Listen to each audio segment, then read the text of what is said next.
Hey everyone, and welcome to this week's Let's Try. Today we are going to be taking a look at Citizen Sleeper from 2022. Citizen Sleeper is a narrative role-playing game set on a space station. This abandoned ruined space station known as Erland's Eye houses thousands of inhabitants, all just trying to survive in a lawless, chaotic society. We play as a sleeper, a human consciousness digitalized and uploaded into an artificial body. We are owned by a corporation and they are determined to get us back. We'll be trying to make a life on Erland's Eye. We'll have to forge friendships, work, scavenge and eat amongst other things. The game features various different role-playing elements. Each day or cycle we roll a number of action dice, or die, which we'll be distributing between actions available to us, and it's up to us to prioritize what we think is important for that cycle. The game also features a timer system where many actions and options take a certain amount of time to complete or to become available to us again. Lastly, we have skills and drives. Skills are what determines our strengths and weaknesses, and drives is what is important to you in the game. I have not tried this one before, yet anyway, so I'm uncertain if drives is just our own moral compass or what we, the player, want to do in the game, or if there is indeed something in the game to help guide us in a direction when need be.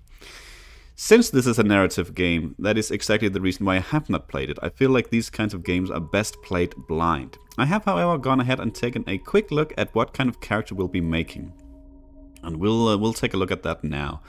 So, without any further ado, let's try Citizen Sleeper. We are gonna go ahead and start a new game. Here there are three different classes. We have the Extractor. All the three classes, they have a +1 to one of the 5 skills and a -1. The Extractors work on resource extraction, often in hard vacuum environments. Sleepers assigned to Extractors Sleepers assigned to extractor work are often confident, self-sufficient and have a high level of endurance.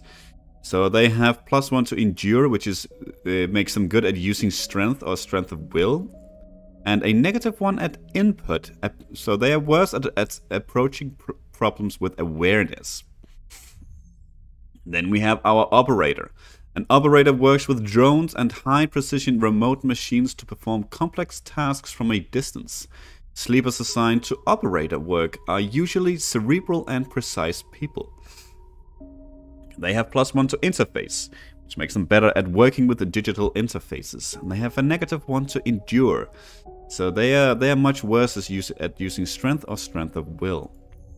Lastly, we have the Machinist. A machinist repairs and modifies automated systems used in industrial resource extraction. Sleepers assigned to machinist work are usually diligent, careful, and structured people. They have +1 to engineer. Work with machines and physical tools are what they excel at, and they are not very good at approaching a problem head on. So these are the great thinkers, it sounds like. I was torn a bit between Operator and Machinist, but I think we're gonna go Machinist here just because this is probably what I rely on the least in my own kind of playstyle. So let's go ahead and start with the Machinist. Let's see what we can get into here.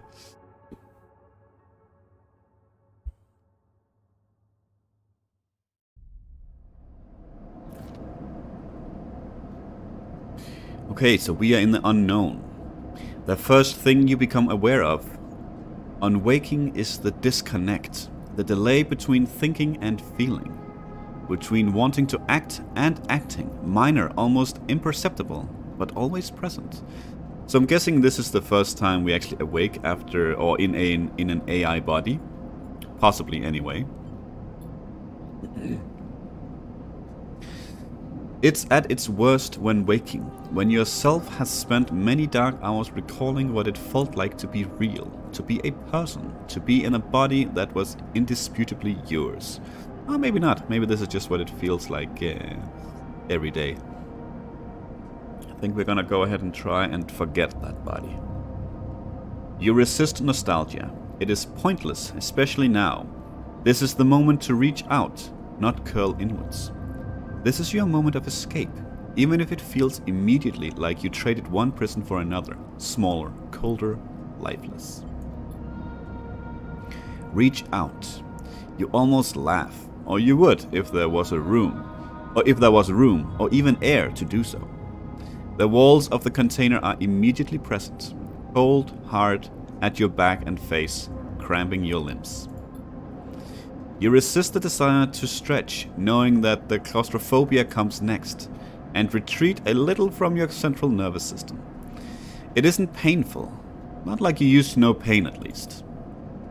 In emergency mode, pain is a message delivered with efficiency and ease, a reminder that harm is imminent.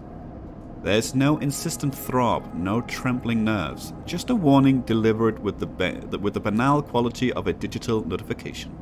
Right now, there are thousands of them. Okay, let's try and remember the plan. Why are we here? You mostly remember that it wasn't a good plan, but then your options were limited. And once you got the itch to get out by any means possible, it was either that plan or something much worse. It was at least simple. Collapse the shaft, drift away in the chaos, slip into cargo processing, seal yourselves into containers, then just hope the freighter left before you were missed. Okay, so we escaped our corporation. I guess that's why they want us back. Some were lost in the shaft. Others never found the meeting point. Only a few made it to the containers. But the freighter, as far as you know, left. That feels like enough. Enough to know that you might no longer be on that grim and heartless rock. Even if, in the airless hold of a freighter, you might freeze solid long before you reached any destination. Okay, let's try to rest. But you are restless. It has been a long time since you left. Surely weeks, maybe months. You are dully aware of damage to your legs, your right arm. You have been reserving energy as much as possible, but your body has still needed to shut down many of its systems to protect you. You have spent much of that time asleep, knowing that anything else would be impossible to endure. You feel the weight of that impossibility begin to gather. It is time to sleep again, to nudge this false body into inducing delta waves in your emulated mind. And once again, recoil into a dream of when you were once a person. Time passes, the cold creeps further in. You feel something. Warmth. Not true warmth, but the indication of its presence. Your joints release from their rigor. Sound too, everywhere, screeching and shimmering so loud that your body ducks your hearing to protect its sensors. Then light, white as the cold. Softer and softer until in a haze of dirty yellow a figure appears. You are out. Okay, here we are. Can I do... Oh, I can actually already look around on this little... at least part of the station that we are on at the moment. This is... I believe this is the interface that we'll be on the most. This is like the main screen. Different icons will pop up that we can interact with. At least what little I have seen of the game. Dragos, pragmatic salvager. It has been a few hours since Dragos pulled you from the container. You sit huddled in a corner of his scrapyard, swaddled by the reflective folds of a mylar blanket. You are slowly coming back to consciousness, back to life. And you stare at the ornately curving element of an improvised heater. Wow, he looks he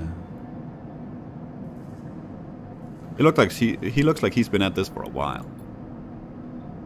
You are surrounded by angular, incoherent lumps of ships, some corroded beyond recognition, others still carrying glassy wounds along their edges where a plasma arc sliced them apart.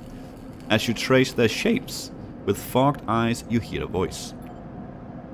So, sleeper, you all thawed yet? Almost. Never seen one of you come in like this. New frames must have better perseverance in sub-zero back. Seen more than a few of you frozen solid to hull plates or inside outer locks in my time. They weren't so lucky. Dragos comes into focus. Shrouded in makeshift tech, his headset with its glinting eyes, the mark of a drone operator. On his shoulder, one of his symbiotically linked drones perches, its rising eye locking you with an unflinching stare. Last living sleeper that came through this yard was a while ago. They didn't last long. You struggle to read his expression beneath the tech, but he seems lost in memory for a moment. Or perhaps he's just figuring out what to do with you. What happened to them? He ignores your question. I won't ask what led you to do it. To sell yourself to a corporation, and I suppose you know you can't go back. Your old body, that's theirs now, and you are just software. A rogue emulation illegally possessing corporate property. You're not alone. You remember biometrically signing the forms, the cold floor on your feet as you padded to the sleeper cells, the promise of a life off-world. But as you do, you get the now familiar sensation that these aren't your memories. These are things you know, but not things you feel. You are no longer that person. You are an offshoot, a copy. What you won't know is what's ahead. At least, the last one didn't. There's no easy way to put it. That body of yours is falling apart. It's the same for any sleeper who makes it out. SNARP wants to protect their property, but if they can't keep hold of you, well, then no one can. You remember that too, or at least rumors of it from the other sleepers. Planned obsolescence. A built-in dependence on the regularly administered supplements that were part of your routine. Stop taking them and your body begins to shut down, separate from your emulated mind. How long has it been? How long do you have? But for now, sleeper, you are one of the lucky ones. Dragos glances up and away, towards the glassy dome of the yard. The eye is the best place you could be right now. The eye? The station! You'll see soon enough. Dragos impatiently shifts his weight. Look, I've got things to be getting on with. He trails off. There's an old freight container I've been using as storage out in the stacks. We haven't been pulling in much valuable scrap these days, so you're welcome to it. Something wells up inside you. Emotion. Fatigue. You shakily get to your feet. We nod. Alright, you head on up there. You look like you need some rest. And with that, Dragos stalks back into the wrecks, his drones already converging on a rusting hulk, plasma flashes silhouetting his spindly figure as he returns to work. Okay, welcome to Erland's Eye. Life on the Eye runs in cycles, during which you can talk to characters, explore areas of the station and perform actions. At the end of each cycle, you need to head to your current home to rest. Resting will move time forward on the station. Head to the empty container location to rest and end the cycle now. Okay. Empty container, you're home for now. Okay, we still don't have anything else really to do, so we are gonna head to the empty container. All cycles need to end. Rest and prepare for the next one. Sure.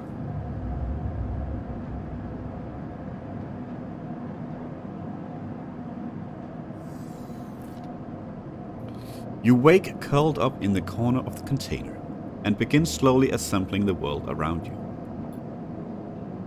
After all this time, you still find this body, the one you wake in now, strange and disjointed. Its messages readable, but somehow wrong.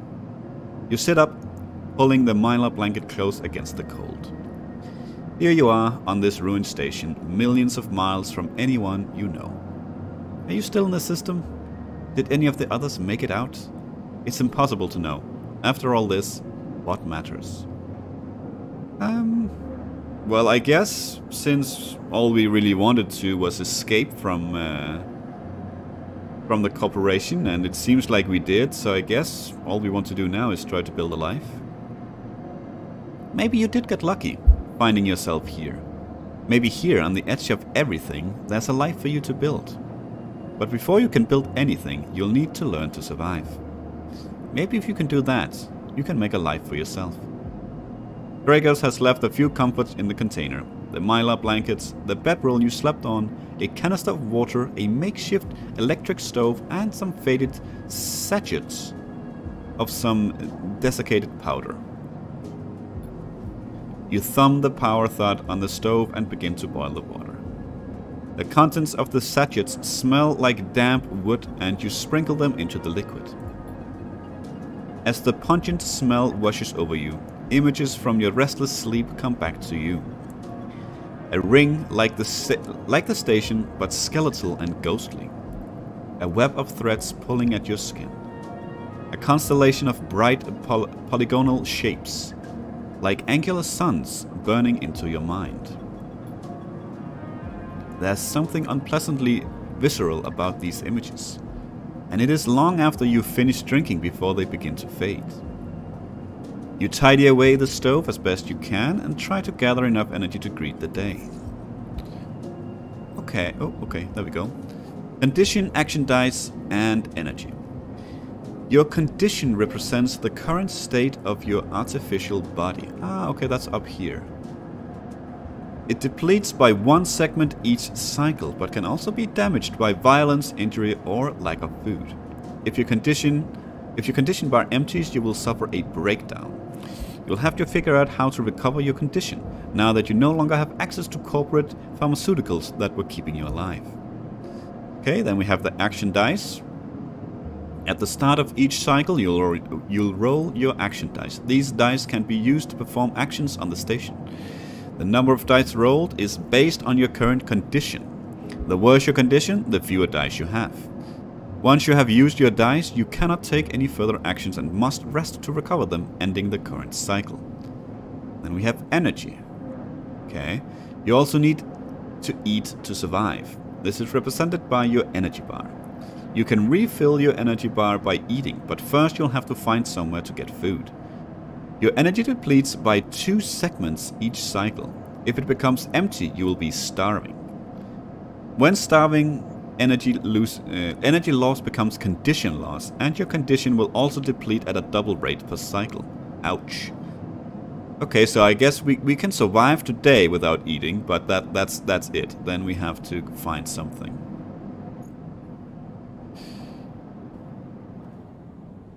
Okay, right. Okay, let's leave.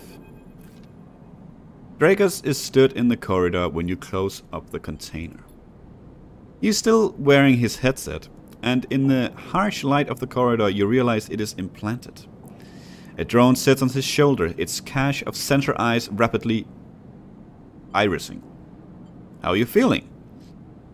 You know what? We are feeling okay, I think.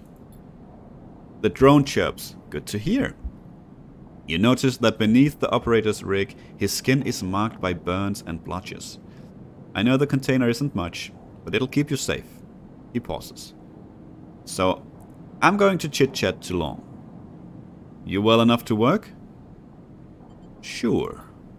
Alright then. At the yard, it's simple stuff.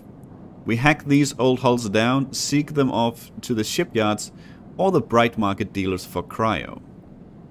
Occasionally, we pull out some tech, something with a bit more value, but most of what comes in is scrap. It's hard to find good hands here, but I figure as a sleeper you'll be used to the manual labor. And obviously, I'll slip you a few chits of commission based on what you turn up. Chits. These. He pulls out a handful of small metal bars. Air-walled cryo, isolated from the market. It's what we use for trade out here. He stuffed them back in a pocket. He shuffles his feet nervously. Look, I wouldn't usually do this. In my opinion, you'd be best suited moving on as quick as you can. And sleepers, well... But things being the way that they are for me at the yard, I need the help. Why? Things are a little tight, that's all. I owe a little cryo to a client here or there. He pauses, thinking of something else to add. Look, just come down to the yard when you're feeling fresher. There's plenty to do. Alrighty. He nods distractedly and turns and walks away, the drone hopping along ahead of him. See you later. Looks like it's time to get to work. Okay.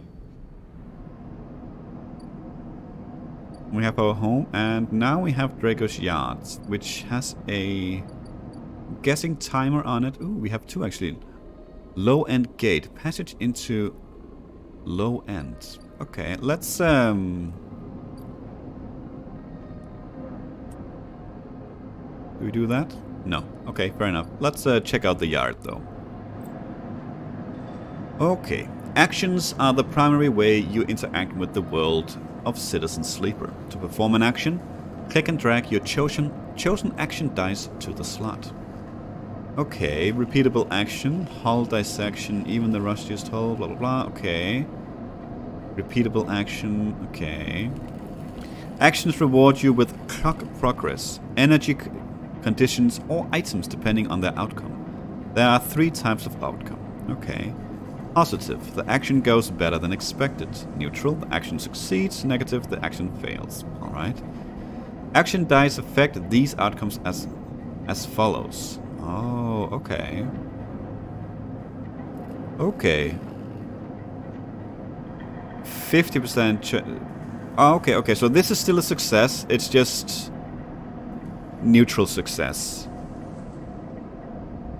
Okay, fair enough. So only 4 and down we have a small chance of failure, and 1 and 2 we have a 50% chance of failure. That's rough. Okay.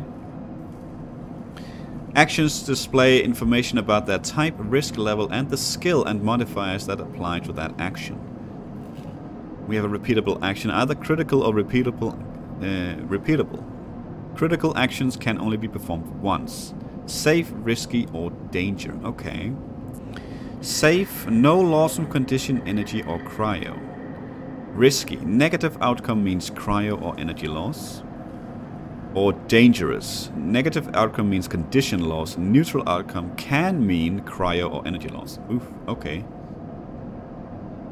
So, okay, so even risky. There are 2 levels here that might, but only the risky is only on negative, so that's at least something. Then we have skill, endure up here in the example, or engineer over here. The skill that this action requires, either engineer, interface, endure, intuit, or engage. Okay, and the modifier, yeah, that's what we have. Either +1 or -1, 0, +1 or +2. This is added to the action dice when slotted and improves its value. Ooh, okay. Some actions require +1 to perform. Okay, so what I would think that means if we put this into engineer, no? That's not how we would do it. Okay, it was. Yeah, because we are engineer +1, that makes this into a 6 die, meaning we are all good. That'll be 100% positive. That's nice. Okay, that's hull dissection. Even the rustiest hull can hide valuable components and materials. Extracting them means cutting carefully and skillfully. Okay.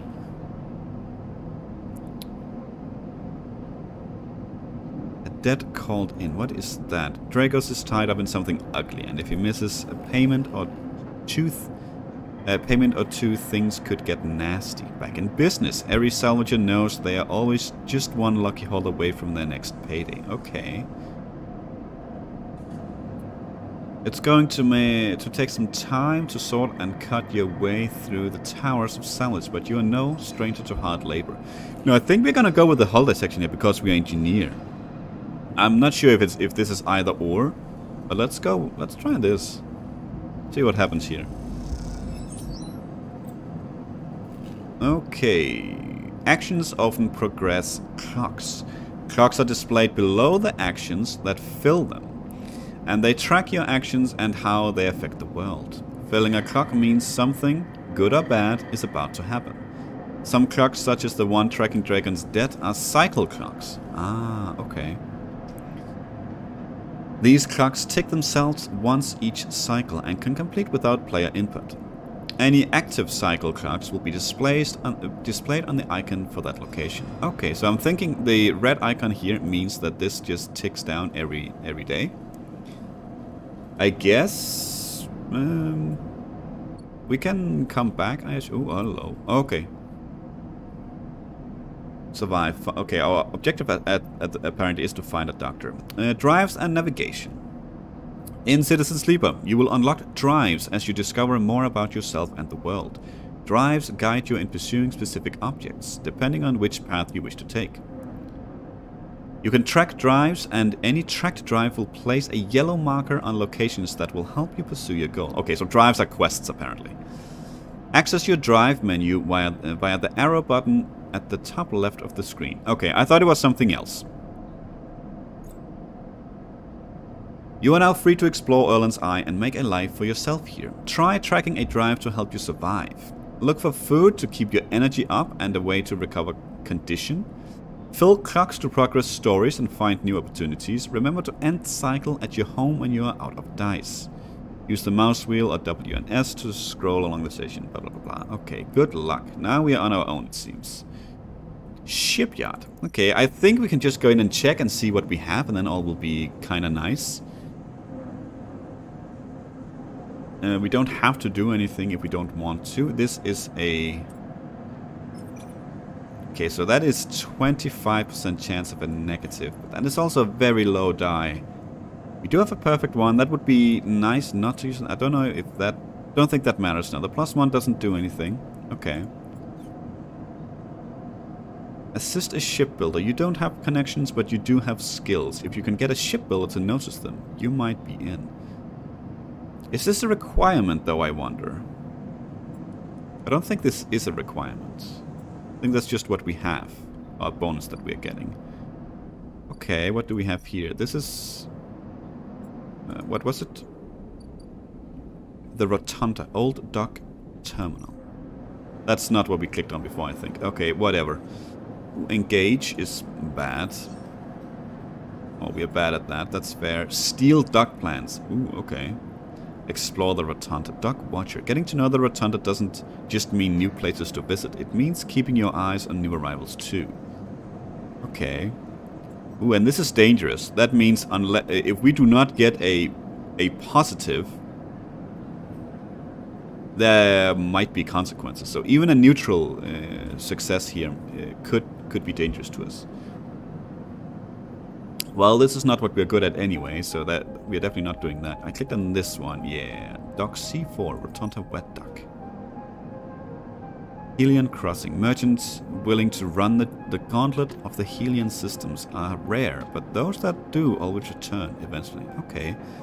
Guessing this will tick down on its own, and granted it's yellow, it's probably a good thing. But there might be merchants. We have Dock 2 as well. Salvage Sortie. Takes several cycles to reach the Starward Belt and return, loaded with scrap from the old wrecks. Interesting, interesting. What else we have? Bright Markets. Okay, this is once again engage.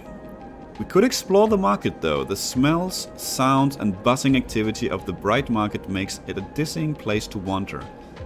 But an enticing one too. This is a risky option, meaning this will be a 50% chance of a negative. So this might be where we use the 6 die here. What about you?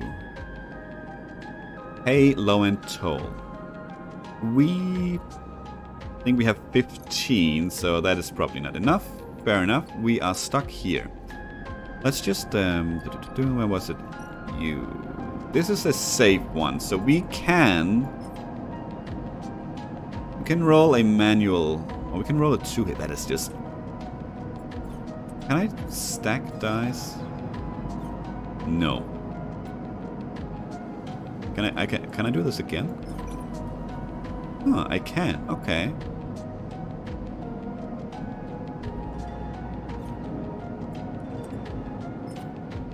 This is probably preferable to do it over here then. Just because we get the +1. I'm thinking we want to explore the Bright Market here. So let's do that. Let's use our 6 here. Explore the markets. The smell, sounds and buzzing activity of the Bright Market makes it a dizzying place to wander, but an enticing one too. I think I read that already, to be honest. Okay, nice. +2 local knowledge. Nice. The bright market is the busiest part of the eye's lower rim. You can find anything and everything here. Okay, so we're not quite in... didn't quite get where we wanted to get to then. That's okay. Ooh, what's that? Sabine, Slum Doctor. That wasn't there before. Emphys, street food. Okay. Emphys is busy, his broad face uplit by the makeshift gas burner in front of him. With precise, delicate movements, he lays thick chunks of marinated fungus into a dented wok, his other hand idly tossing a metal bowl of sliced vegetables in some red-flecked dressing. The smell is incredible. You watch as he fulfills a set of orders, heaping the fungus with the bright salad and depositing it in plastic trays. A stack of chits rattles in his apron pocket as customers file past the burner, handing over payment. Let's just watch for now. Despite the queue, Emphys doesn't rush. He addresses each portion individually, squeezing precise slugs of liquid from an assortment of bottles into the bowl of torn leaves and bright slices before tossing them loosely together. Occasionally, a waiting customer might mutter something about efficiency, but Emphys remains steady in his process. After a while, the queue fades back into the crowd and Emphys sets down his metal bowl and looks up across the burner to see you watching him. I can feel your eyes burning a hole in my bowl. Free sample? Sure. He gestures neatly. Come over. The smell is almost unbearably strong as he cooks, the earthiness of the fungus laced with something so spicy the smoke makes your eyes water. The heat from the burner is like a bonfire, and your skin hardens in its glare. I know you. You sleepers. Emphys says while he cooks, his voice deep but clear. A hard life, a lot of stories. He glances up from beneath his cap with piercing eyes. I know. Let's tell him a story. You begin to tell him about your journey to the eye, and he nods as he cooks, his eyes never leaving his work. You tell him of the confusion, the pain, but also the sense of possibility and its sudden arrival. You tell him of the cold and dark of the container and the endless cycles spent within it. Now it seems you tell him like some dream that you once had but can never forget. You tell him that the eye excites you and scares you, and you are unsure where to walk, where to look, what to do. Eventually you tail off, running out of words. He places a plastic tray of steaming fungus in your hand. Next time we can talk some more. He smiles. But next time, you pay. He slams a heavy hand against a button on the burner's side and it shuts off. The roar of the flame and its impressive heat fades. Next time then, sleeper. He waves you away and begins to oil the wok. Before you turn back to the alley, you notice the geometric patterns of circular scars across his forearms, each surrounded with a constellation of glinting pin marks. You walk away, and as you do, you take a bite of the rich, spicy, delicately sweet fungus. Your taste sensors light up like a fusion reactor. You'll be back. Nice. New drive discovered. Okay. Repay Dragos. Get to know Emphys. Okay.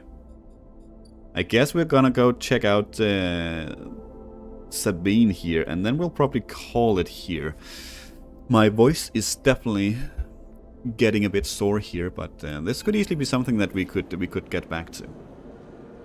Next, come the call from the enforcer at the door. You shuffle down the flickering hallway towards the open apartment door. You keep your head down and your shoulders high in the queue, trying not to bring attention to yourself. You were thankful for the tip-off that a doctor was operating out of this place. But now that you are here, you aren't so sure. The gang enforcer on the door, the flickering light strips, the decaying HAP block, they have all made the long queue a test of your nerve. But your options are few, and without a supply of stabilizer, this body, your body, well, you suppress a shiver and shuffle forward to the front of the queue. You try to find something to distract yourself. Maybe we learned about these things from the market, actually. Let's look at the Enforcer. The Enforcer is looking down the corridor and you dare to glance at him. His purpose is unmistakable. He's there to intimidate, to threaten, and if necessary, carry out those threats. His broad shoulders are framed with a metal exoskeleton. A couple of mirror-like implants sit below his eyes like mercury teardrops. Subsidiary sense input or aesthetic markers, you aren't sure. You also aren't familiar with the geometric, blade-like tattoo on his arm, but you make a note of it. You avert your eyes when he looks back at the cube. After a few moments, a figure pushes through the doorway, and you catch a distant voice. "Send the next one in, Toshiro." The Enforcer jerks his head, and you slip you slip inside, passing through the dark entryway and pushing through the plastic sheeting on the far door. The room beyond is bathed in warm light. A floor-to-ceiling transparent panel gives a full view of the bright market's sealed roof and the buzzing traffic above. And for a moment, you are transfixed by the motion. "Come, sit," calls a sharp voice, and you see a silhouetted figure turned away, replacing the plastic sheeting over the frame of a simple folding bed. You make your way across the room. The figure turns, and as they do, you see an expression of confusion flash across their features. They open their mouth as if to speak. They blink, and then quickly regain their composure. "Please, sit." They gesture to the bed, then turn to an open case of tools on the table. You sit. Sabine turns a compact diagnostic scanner of some kind in their hand. They hold it to their eye. "Remain still, please." Their tone is clipped and businesslike. You stare ahead, still dazed from their expression when you first entered. Fear, recognition, sadness, unmistakably etched across their face. "How long have you been on the station?" they ask, the scanner still to their ear. A few cycles." "It's good you came to me." They set the diagnostic scanner on the table. "I'm going to start by assuming you don't know anything." They take your arm and roll up your sleeve, inspecting your synthetic skin. "Your body is dying." They say it without ceremony, without drama, but not without empathy. SNR doesn't like to see its proprietary technology let loose. To prevent bodies like yours, frames as they call them, from being stolen, repurposed, or in your case, escaping, they built in a process of so-called planned obsolescence. Frames decay rapidly when not regularly injected with stabilizer, one which SNR remains the sole producer of. They look up. "Sounds familiar?" "Yes."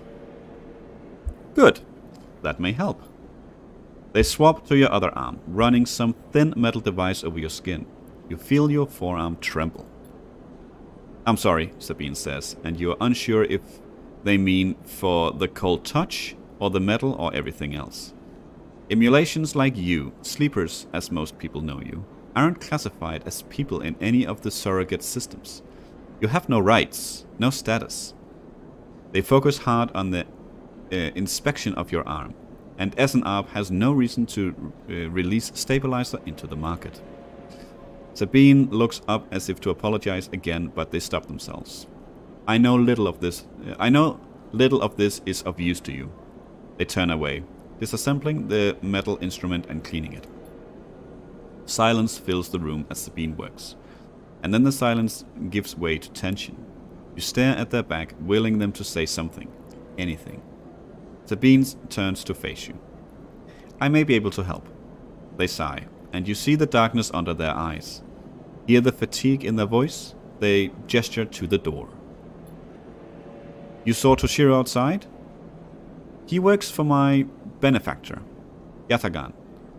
They are influential in the low end. They give me this space to work, run the door, and take the profits. At the same time, I have to fix up their enforcers, tend to their implants, sew up their wounds." They look away. "But Yatagan has connections, smugglers from the Starward Belt, mercenaries working for the corporations on Embar. If they can source the stabilizer, maybe you'll have a better chance." Sabine sets down their slate, their notes complete. This is dangerous, and it'll be expensive, but I think we can do it."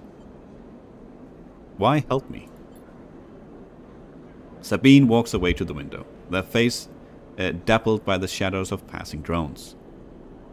Let's just see if this works first. I'll let you know when I have a lead.